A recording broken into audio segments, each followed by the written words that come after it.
ನನ್ನ ತಮ್ಮನ ಮದುವೆ ಫಸ್ಟ್ ವ್ಲಾಗ್ ಶೇರ್ ಮಾಡ್ತಾ ಇದ್ದೀನಿ. ನಮ್ಮ ಅಣ್ಣನಿಂದ ಇನ್ವಿಟೇಷನ್ ಬಂದಾಯಿತು. ನಾನು ನಮ್ಮೂರಿಗೆ ಹೋಗ್ತಾ ಇದ್ದೀನಿ. ಮಾವಯ್ಯ ಅಥವಾ 29:30 ತಮ್ಮನ ಮದುವೆ ತಪ್ಪದೆ ಬರಬೇಕು. ಸಕುಟುಂಬ ಸಪರಿವಾರ ಸಮೇತವಾಗಿ ಬನ್ನಿ. ತವ್ರ ಮನೆಗೆ ಹೋಗ್ಬೇಕು ಅಂದರೆ ಎಲ್ಲ ಹೆಣ್ಮಕ್ಳಿಗೂ ಇಷ್ಟೇ ಖುಷಿ ಇರುತ್ತೆ ಅನ್ಸುತ್ತೆ ಅಲ್ವಾ. ನಮ್ಮ ಅಣ್ಣ ಬಂದಿದ್ದೆ ತಡ ಓಡ್ಕೊಂಡು ಬಂದಿದ್ದಾಯ್ತು ಮದುವೆಗೆ. 2 ತಿಂಗಳಿಂದ ಪ್ರಿಪ್ರೇಷನ್ಸ್ ನಡೀತಾನೆ ಇದೆ. ನಾನಂತೂ ತುಂಬ ಎಕ್ಸೈಟ್ ಆಗಿದ್ದೀನಿ ಯಾವ ಥರ ಇರುತ್ತೆ ಮದುವೆ ಅಂತ ನೋಡೋಕ್ಕೆ. ನೋಡೋಣ, ಎಲ್ಲದೂ ಒಳ್ಳೆಯದಾಗಲಿ, ಎಲ್ಲವೂ ಚೆನ್ನಾಗಾಗಲಿ ಅಂತ ನೀವೆಲ್ಲರೂ ಆಶೀರ್ವಾದ ಮಾಡಿ. ಊರಿಗೆ ಬಂದಿದ್ದೆ ತಡ ಫಸ್ಟ್ ದಿನ ಮಾಡಿದ್ದು ನಾವು ಅಕ್ಕಿ ಪೂಜೆನ. ಈ ಶಾಸ್ತ್ರ ಅಕ್ಕಿ ಪೂಜೆ ಎಲ್ಲ ಮಾಡಿಬಿಟ್ಟು ಅಕ್ಕಿ ಎಲ್ಲ ಕೇರಿ ಅರಿಶಿನ ಕುಟ್ತೀವಿ, ಜೀರಿಗೆ ಬೆಲ್ಲ ಎಲ್ಲ ಕುಟ್ಟಿ ರೆಡಿ ಮಾಡಿಟ್ಟಿರೋದಿರುತ್ತೆ. ಆಮೇಲೆ ಉಡಕ್ಕಿ ಕಟ್ಟಿಡೋದಿರುತ್ತೆ. ಎಲ್ಲ ಪ್ರಿಪ್ರೇಷನು ಆದಷ್ಟು ಚೆನ್ನಾಗಿ ಮಾಡ್ಕೊತಾ ಇದ್ದೀವಿ. ಯಾಕಂದರೆ ಸಂಜೆ ಮೆಹಂದಿ ಹಾಕೋರು ಬರ್ತಾ ಇದ್ದಾರೆ. ಸೊ ಎಲ್ಲ ಬೇಗ ಮುಗಿಸ್ಕೊಂಡ್ಬಿಟ್ರೆ ನಾವು ಮೆಹಂದಿ ಹಾಕ್ಸ್ಕೋಬೋದು ಅಂತ.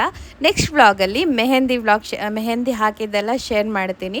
ಫಸ್ಟು ಈ ವ್ಲಾಗ್ ಎಲ್ಲ ನೋಡಿಬಿಟ್ಟು ಯಾವ ಥರ ಇದೆ ಅಂತ ಕಮೆಂಟಲ್ಲಿ ತಿಳಿಸೋದಂತೂ ಮರೀಲೇಬೇಡಿ, ಓಕೆನಾ. ನೀವು ಫಸ್ಟ್ ನನ್ನ ಅಕೌಂಟ್ನ ಫಾಲೋ ಮಾಡಿಕೊಂಡ್ರೆ ತುಂಬ ವ್ಲಾಗ್ಸ್ ನೋಡ್ತಾ ಇರ್ಬೋದು. ಅಮ್ಮ ಫಸ್ಟು ಪೂಜೆ ಎಲ್ಲ ಮಾಡಿಬಿಟ್ಟು ಕಾಯಿ ಹೊಡೆದು ಮಂಗಳಾರತಿ ಎಲ್ಲ ಮಾಡಿದ್ಮೇಲೆ ನಾವಿನ್ನು ನೆಕ್ಸ್ಟು ಅಕ್ಕಿ ಕೇರೋದು ಎಲ್ಲ ಶಾಸ್ತ್ರ ಮುಗಿಸ್ಕೊಂಡ್ವಿ.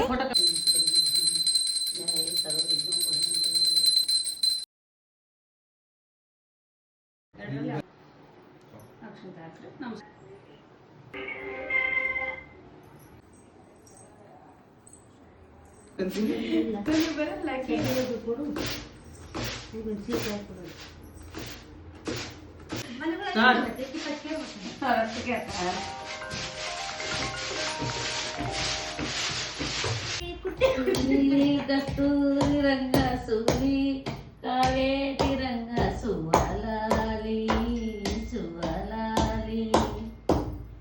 ಸೂರಿ ಕಸ್ತೂರಿ ರಂಗ. ಅಕ್ಕಿ ಪೂಜೆ ಅಂತೂ ಸೂಪರ್ ಆಗಿ ಆಯಿತು. ಎಲ್ಲ ಪೂಜೆ ಮುಗಿದ್ಮೇಲೆ ಊಟ, ಭರ್ಜರಿ ಊಟ ಅಂತ ಹೇಳ್ಬೋದು. ಇಷ್ಟೇ ಇದು ಭರ್ಜರಿ ಊಟ ಅಂತ ನಿಮಗೆ ಅನಿಸ್ಬೋದು. ಬಟ್ ನಮ್ಮಮ್ಮ ಮಾಡೋ ಈ ಒಂದು ರೆಡ್ ತವೆ ಇರುತ್ತಲ್ವ, ಕೆಂಪು ಖಾರದ ತವೆ, ಅದು ನಂಗೆ ಸೂಪರಾಗಿ ತುಂಬಾ ಫೇವ್ರೇಟು. ನಮ್ಮ ಮನೇಲಿ ಇದು ಜಾಸ್ತಿ ಮಾಡಲ್ಲ.